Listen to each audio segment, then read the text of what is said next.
Dottore.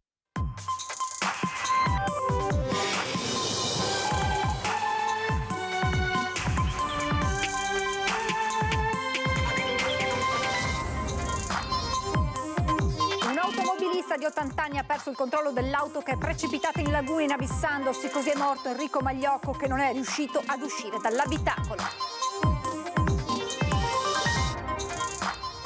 A Venezia un uomo è caduto in acqua rischiando di morire annegato, ma è stato salvato in extremis dagli agenti delle volanti lagunari allertate da una turista. Sono iniziate le analisi dei carabinieri della RIS di Parma sull'auto di Filippo Turetta, il 22enne di Torreglia, in carcere per aver ucciso l'ex fidanzata Giulia Cecchettin. Boom influenza, ULSS 3 e 4 hanno organizzato alcune giornate Open Day per chi volesse vaccinarsi contro l'influenza senza bisogno di prenotazione. In comune continuano i lavori e gli incontri in vista dell'entrata in vigore del contributo d'accesso. Dal 16 gennaio sarà già possibile entrare nel sito per prenotarsi. Conto alla rovescia per l'inizio del Carnevale di Venezia, che quest'anno partirà il 27 gennaio e avrà come tema conduttore Marco Polo e i suoi viaggi. Questo è il Carnevale dei controsensi. L'amministrazione decide di far iniziare il Carnevale il 27 gennaio, il giorno della memoria, l'attacco del consigliere comunale di opposizione Martini. Buonasera e ben ritrovati con l'edizione veneziana dei nostri telegiornali, che si apre con la tragedia che si è consumata questa mattina al Lido di Venezia. Un uomo di 80 anni ha perso il controllo della sua vettura che è precipitata in laguna, inabissandosi. È morto così Enrico Magliocco. Era al volante della sua auto d'epoca, una Lancia Fulvia Coupé, quando, forse a causa di un malore o per un guasto tecnico, ha perso improvvisamente il controllo della sua auto ed è sbandato verso destra, finendo così in laguna. Prima di precipitare in acqua, poco dopo le 11:30 di questa mattina, l'auto ha sfiorato un ragazzo, Alessandro Zago, che stava camminando sul marciapiede. Pochi istanti e la vettura si è inabissata al Lido di Venezia in Riviera Santa Maria Elisabetta, nonostante le urla di alcuni passanti stessero disperatamente cercando di fermare una barca di passaggio per chiedere aiuto. Così è morto Enrico Magliocco, 80 anni, storico barista veneziano di Sant'Elena, da anni in pensione e da 12 anni residente al Lido, cugino di Roberto Magliocco, indimenticabile presidente dell'Arcom di Venezia. Il primo ad attivare i soccorsi è stato il consigliere di municipalità Angelo Sabato, che transitava in quella zona, e così racconta gli istanti immediatamente successivi alla tragedia. Ero di ritorno verso casa con mia moglie e all'altezza del patronato di Santa Maria Elisabetta vedo delle persone con fare anomalo e gridavano che era caduta in acqua un'auto. Spiegai anche ai vigili del fuoco quello che era accaduto. Dopo poco mi chiama la Polizia di Stato, che poi tra l'altro sono stati anche i primi ad arrivare assieme ai vigili del fuoco, e da lì in poi non ho potuto fare altro che sperare per il povero malcapitato. Purtroppo però non c'è stato niente da fare, ancora un altro dramma al Lido di Venezia. Sul posto i vigili del fuoco, la Polizia di Stato, Polizia locale, Carabinieri, Capitaneria di Porto e Guardia di Finanza. Quando l'uomo è stato recuperato senza vita, il medico del 118 non ha potuto far altro che constatarne il decesso. L'auto è stata recuperata con una gru, la salma del pensionato messa a disposizione dell'autorità giudiziaria. E a Venezia, nei pressi della Calle del Campanile o dei Preti, nel sestiere di Santa Croce, i poliziotti della volante lagunare della questura hanno salvato un uomo caduto in acqua. Quando sono arrivati stava naspando, cercava di mettersi in salvo, ma non sapeva nuotare, quindi si sono tuffati portandolo in salvo. È stata una turista a fermare gli agenti impegnati in un normale servizio di controllo, segnalando quello che stava accadendo. Una volta riportato a riva, l'uomo è stato portato in ospedale, dove tuttora è ricoverato per sindrome da annegamento. Sono iniziate le analisi dei carabinieri della RIS di Parma sull'auto di Filippo Turetta, il 22enne di Torreglia, in carcere per aver ucciso l'ex fidanzata Giulia Cecchettin. A 2 mesi dalla morte di Giulia Cecchettin arrivano i primi accertamenti delle analisi che i carabinieri del RIS di Parma stanno effettuando sulla grande punto nera di Filippo Turetta, l'auto utilizzata dal ragazzo per caricare il corpo della giovane e poi trasportarla fino a Piancavallo, dove l'ha gettata in un canalone vicino al lago di Barcis. L'analisi della macchina del killer di Giulia e di tutte le tracce di sangue è fondamentale per la ricostruzione dell'omicidio della studentessa avvenuto lo scorso 11 novembre. I carabinieri del RIS si concentreranno sul sedile posteriore del passeggero e sull'abitacolo, dove le tracce sono più copiose, ma anche sulle pareti e sul tettuccio. Verrà fatto un esame apposito per capire se si tratti di schizzi provocati dal ferimento della giovane all'interno dell'auto, perché l'ipotesi più probabile è che la coltellata mortale sia stata inflitta a Giulia proprio mentre era all'interno della vettura. Le immagini delle telecamere della zona industriale di Fossò mostrano Filippo Turetta caricare Giulia in auto. Quello che le analisi vogliono capire è se la ragazza era ancora viva e poi sia stata accoltellata a morte in macchina. Secondo l'autopsia effettuata il 1° di dicembre all'Istituto di Medicina Legale di Padova, Giulia infatti sarebbe morta per dissanguamento provocato da una ferita profonda da lama al collo. Quando verranno effettuate queste analisi così specifiche saranno presenti anche i periti di parte nominati dai legali di Filippo Turetta e dalla famiglia Cecchettin. I carabinieri poi dovranno analizzare il coltello con il manico spezzato repertato a Fossò, il cellulare di Filippo Turetta e un pezzo di nastro adesivo. Primo colloquio con gli avvocati per l'uomo che ha lanciato dal balcone di casa la figlia di 5 anni e che ora è in custodia cautelare nel reparto di psichiatria di Portogruaro. Come sta la mia bambina? È stata la prima domanda che il 43enne, che la sera del 5 gennaio ha buttato giù dal balcone di casa la figlia di 5 anni, ha rivolto ai suoi avvocati nel primo incontro avvenuto nel reparto di psichiatria dell'ospedale di Portogruaro, dove al momento è in custodia cautelare. Un breve colloquio in cui è apparso provato e in cui ha ricostruito quanto accaduto quella sera. La bimba, ricoverata al Cafoncello di Treviso, non è in pericolo di vita. Grazie al prato che ha attutito la caduta, se l'è cavata con un trauma cranico e 30 giorni di prognosi. Intanto si attendono gli esiti dei test tossicologici sul 43enne, fondamentali per capire se quella sera fosse sotto l'effetto di qualche stupefacente. Secondo amici e familiari non c'erano stati segnali che potessero presagire un simile gesto. La notte precedente, però, i vicini dicono di aver sentito delle urla provenire dall'appartamento.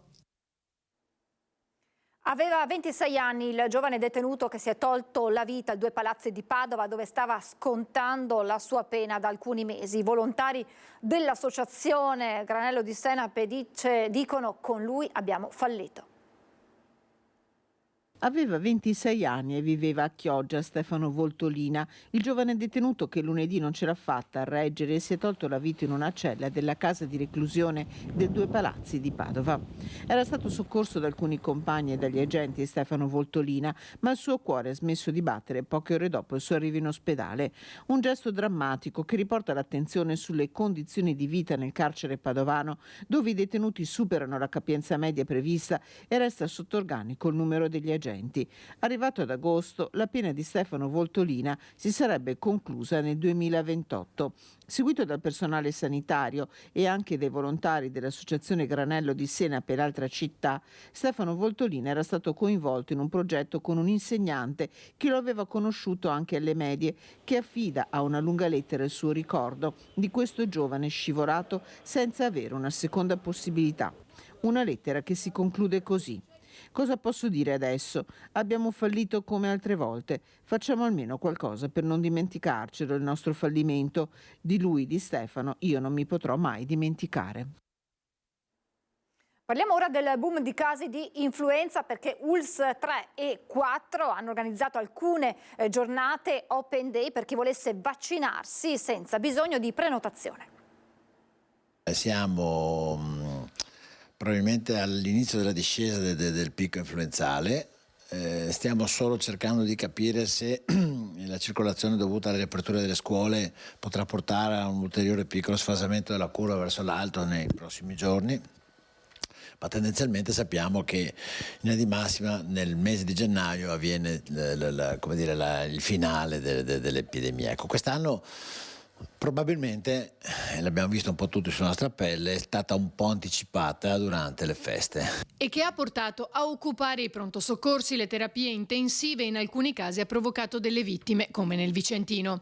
Si tratta in gran parte di persone anziane e fragili, ma non solo, molte delle quali con insufficienza respiratoria determinata dalla stessa forma influenzale. Fa un po' rabbia, vedere i numeri alti per l'influenza A e per il pneumococco, per cui sono disponibili 2 vaccini che sono fruibili presso i nostri servizi, presso gli studi medici di medicina generale. Insomma, l'offerta c'è, basta chiederla e si eviterebbero sofferenze, malattia e anche intasamento poi negli ospedali, perché bene o male abbiamo dei letti di terapia intensiva con persone che non hanno passato così un'influenza, ma hanno, soprattutto quelli che sono un po' più anziani, hanno già altre patologie, hanno un rischio di complicazione importante e quindi difficoltà respiratorie serie. Insomma, ricordiamoci che ogni letto che va via per questo tipo di patologia evitabile con la vaccinazione va a scapito di qualcun altro che ne ha bisogno per altre patologie non evitabili per le quali non esistono sistemi di prevenzione. Per questo, oltre a ribadire l'importanza dell'uso di mascherine e strumenti di protezione individuale nel caso di contagi, l'ULSS 3 esorta la popolazione a effettuare il vaccino, offrendo 2 giornate open day. Questo sabato faremo una giornata qui a Mestre, in piazzale San Lorenzo Giustiniani, nel Dipartimento di Prevenzione agli ambulatori di igiene pubblica, e un'altra a Villa Massari dentro l'ospedale di Dolo per l'area dell'ex ULSS 13, con accesso libero, senza prenotazione, così anche chi si incasina col computer non ha scuse e lo vacciniamo. Anche l'ULSS 4 ne ha organizzate 3. Venerdì 12 dalle 14.30 alle 17.30 all'ospedale di Jesolo, sabato dalle 8.30 alle 12 a San Donà di Piave e dalle 8.30 alle 12 a Portogruaro. Chiude il negozio Thun al centro commerciale Vale Center di Marcone. La notizia è arrivata come una doccia fredda il giorno dell'Epifania. 4 dipendenti del veneziano resteranno a casa da fine maggio. Si tratta di giovani donne e mamme, tutte con esperienza pluriennale nel settore, con alle spalle mutui da pagare e bambini piccoli da crescere, commenta Francesco Coco, segretario FEMCA CISL Venezia. Intanto la CGIL lancia l'allarme emergenza salariale nel veneziano. Decine di migliaia di persone impiegate con contratti di lavoro nazionale nell'ambito di turismo, ristorazione e pubblici esercizi vivono con stipendi troppo bassi. Poche città, anzi forse nessuna tra le maggiori del nord-est è interessata al dibattito sul salario minimo quanto Venezia. Capoluogo di provincia con reddito più basso di tutto il Triveneto, Venezia, Mestre e Marghera offrono in prevalenza posti di lavoro poco qualificati e con contratti collettivi nazionali sotto i 9 euro all'ora. Parliamo del contratto dei servizi fiduciari che arriva a 5,78 euro all'ora, piuttosto che quello che riguarda una gran parte delle catene alberghiere a 8,16 euro all'ora. Contratti e salari da fame che non consentono alle famiglie di arrivare alla fine del mese. Famiglie che sono colpite anche dall'inflazione, dal caro dei prezzi che tutti vediamo e che tutti viviamo. Le difficoltà le vivono tutti, ma a Venezia, dove 30.000 persone lavorano come cuoco, cameriere o barista a 8,45 euro all'ora e altre 20.000 sono impiegate con mansioni di cameriere negli alberghi, si vivono ancora di più, perché è un'economia che produce redditi fragilissimi. La CGIL chiede interventi urgenti in materia fiscale con una riforma che riduca le tasse sul lavoro dipendente ed un rinnovo dei contratti nazionali, in alcuni casi fermi da oltre 5 anni. C'è una vera e propria emergenza salariale nel nostro territorio, che è aggravata dal fatto che molti di questi lavori sono lavori stagionali, lavori che si fondano su un'economia precaria come quella del turismo e che non produce dal nostro punto di vista occupazione stabile e di qualità. Quindi quello che chiediamo è che si costituisca nell'area metropolitana di Venezia un tavolo di confronto per affrontare questa emergenza, per trovare soluzioni condivise e per dare risposte a migliaia di lavoratori. Serve invertire le scelte economiche nel nostro territorio, dare una risposta salariale alle famiglie, altrimenti rischiamo che la provincia di Venezia diventi sempre più povera tra le province del nord-est. In Comune continuano il lavoro e gli incontri in vista dell'entrata in vigore del contributo d'accesso. Dal 16 gennaio sarà già possibile entrare nel sito per prenotarsi. Sindaco, sarà l'ultimo carnevale, diceva prima, senza il contributo d'accesso? Forse, ho detto forse perché dobbiamo vedere come andrà. Il 27 gennaio comincerà quello che potrebbe essere l'ultimo carnevale prima dell'era del contributo d'accesso a Venezia. In queste ore il sindaco Luigi Brugnaro ha incontrato rappresentanti di categorie economiche particolarmente coinvolti dal provvedimento che entrerà in vigore in via sperimentale per 29 giorni dal 25 aprile al 5 maggio in un primo banco di prova di cui poi si valuterà l'efficacia. Chi ha diritto di avere le esenzioni e che pensa di dover venire a Venezia in quelle 29 giornate, c'è il calendario delle giornate, dal 25 aprile si comincia, allora può già dal 16 gennaio cominciare a entrare nei siti, facendo un'autocertificazione può avere il QR code che gli consente poi di attraversare i varchi dalle 8:30 di mattina alle 4 del pomeriggio. Il contributo d'accesso a Venezia divide le opinioni. C'è ad esempio chi reputa le attuali modalità troppo blande e chiede da subito il numero chiuso di ingressi in città. E chi invece il contributo d'accesso non lo vorrebbe affatto, o in nome della libertà di movimento o perché ritiene che il turismo di massa andrebbe contrastato in un altro modo, magari con provvedimenti strutturali sulla sovraofferta di posti letto in città. In futuro il prossimo Consiglio Comunale, una volta che avremo i dati delle sperimentazioni, potrà scegliere tante cose, tra cui per esempio anche la possibilità di mettere dei tornelli che sono ancora più efficaci e molto meno dispendiosi, perché oggi dovremo mettere molti steward, molte persone però abbiamo immaginato che all'inizio dobbiamo misurare queste nostre idee, per cui lo facciamo con molta moderazione e poi a fronte dei numeri reali che vedremo, allora con un dibattito pubblico molto aperto e senza per forza dietrologie di nessun tipo, decideremo come fare. Può anche essere che sia una soluzione, non escludo nulla. Ci fermiamo per la pubblicità e poi parleremo proprio dell'avvio del Carnevale di Venezia tra poco.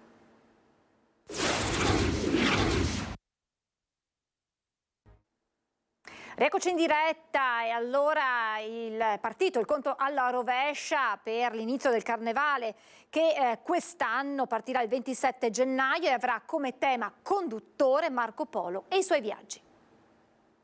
Partiamo dal Medioevo con tutti i suoi mostri, con tutte le fantasie, i suoi miti e arriviamo all'Oriente attraverso l'occhio di Marco Polo. A 700 anni dalla sua scomparsa, Venezia dedica il Carnevale ad uno dei suoi più illustri cittadini. Suggestivamente intitolato Ad Oriente, il mirabolante viaggio di Marco Polo, dal 27 gennaio al 13 febbraio, il Carnevale 2024 avrà come tema conduttore il viaggio. Un viaggio vero, denso di incontri e di scoperte, ma anche un viaggio immaginario, di invenzioni e fantasia, oppure ancora un viaggio interiore, un percorso alla ricerca di se stessi.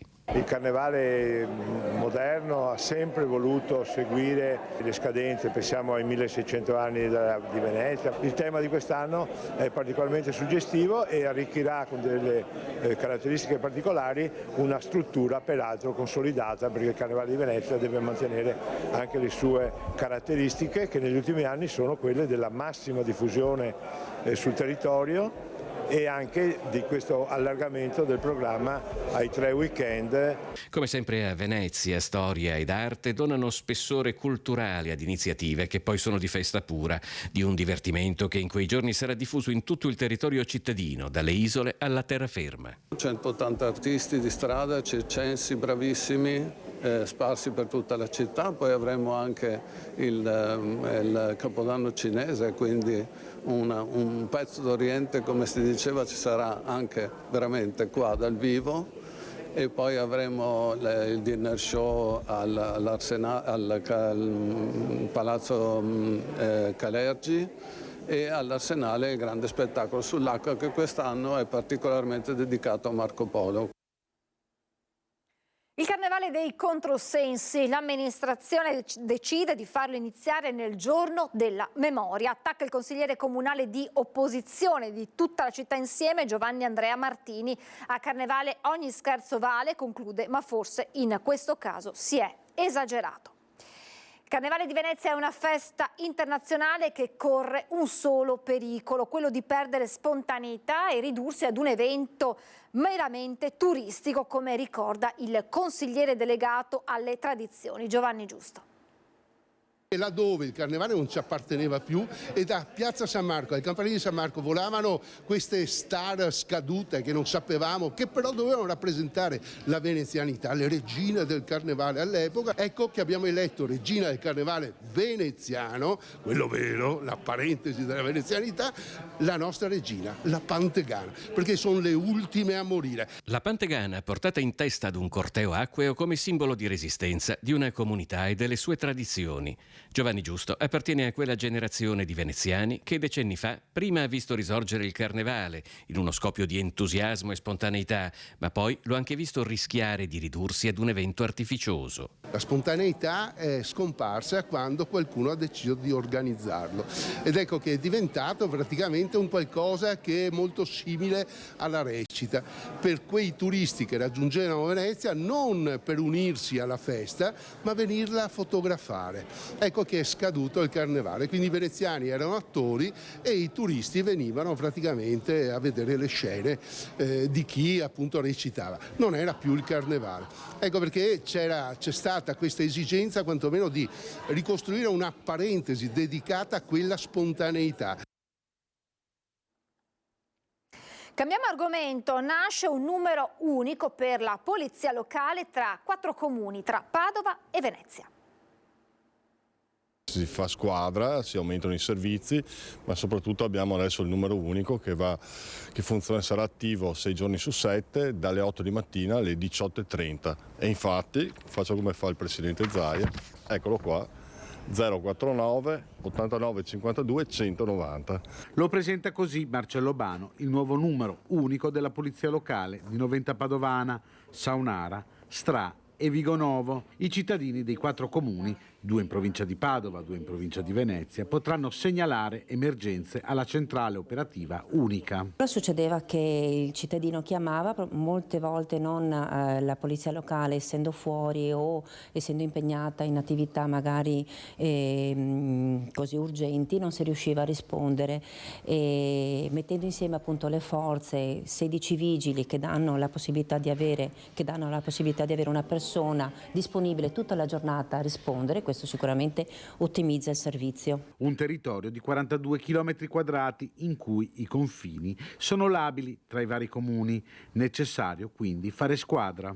L'obiettivo di noi tutti è quello di garantire migliori condizioni di vivibilità e di sicurezza nei nostri territori. È chiaro che questo si realizza nel momento in cui c'è un coordinamento a livello sovracomunale. Garantire sicurezza anche grazie alla videosorveglianza del territorio. Sono strumenti utilissimi, certamente sono utili, però sono altrettanto necessari tutti quegli strumenti poi anche normativi che ci consentano di usarli in maniera veloce ed efficace.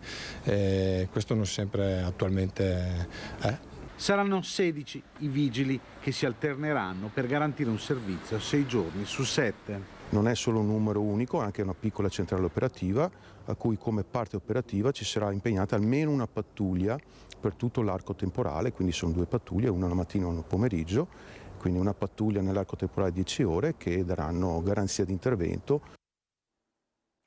Un'ultima notizia che riguarda l'ordinanza adottata dal comune di Jesolo che vieta il lancio di palloncini, lanterne volanti, coriandoli di plastica e altri dispositivi riempiti con gas più leggeri dell'aria per evitare la dispersione di materiali inquinanti, consentendone l'utilizzo nei casi in cui vengano assicurati al suolo e non rischino di volare via. Per i trasgressori è prevista una sanzione amministrativa di 200 euro. È davvero tutto per questa edizione del telegiornale, vi lascio alle previsioni del tempo, grazie per averci seguito e buona serata.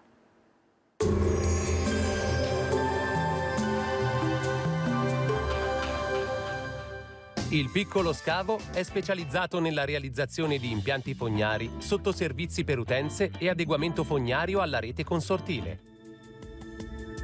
Bentrovati al meteo. Tempo stabile sul nostro territorio, ci attende un'altra splendida giornata di sole.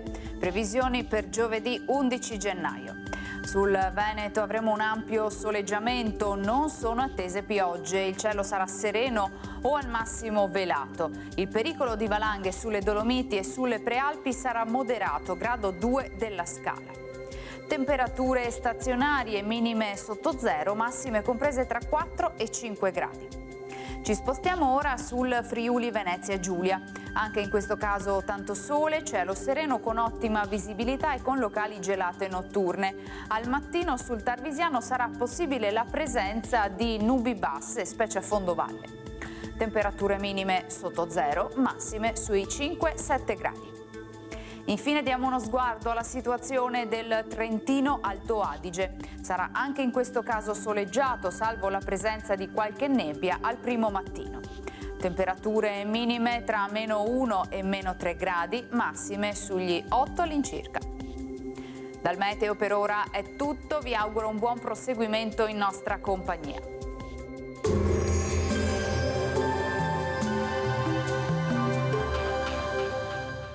Il Piccolo Scavo è specializzato nella realizzazione di impianti fognari, sottoservizi per utenze e adeguamento fognario alla rete consortile.